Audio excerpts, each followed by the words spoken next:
you're kind of said it with such finality. Medicine has been destroyed. What do you mean? Well, there were several elements. One of the biggest and first was the loss of professional autonomy.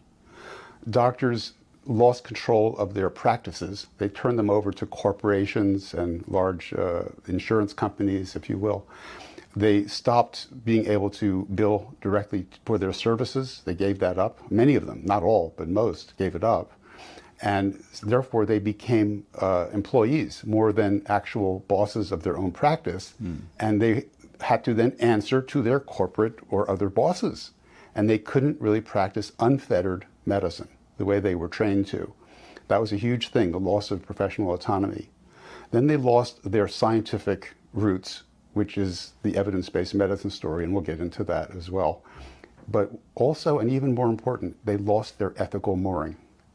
So medical ethics should be forever, but instead it became something that became, changeable, fungible with every new law and passing fancy and fad.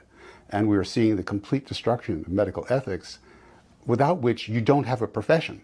You may have a trade, but you don't have a profession. And that's why I say the medical profession has been destroyed, but for a handful, relative handful of ethical, science-based doctors out there. And that's what we are trying to recreate, if you will, with our new venture, the Wellness Company.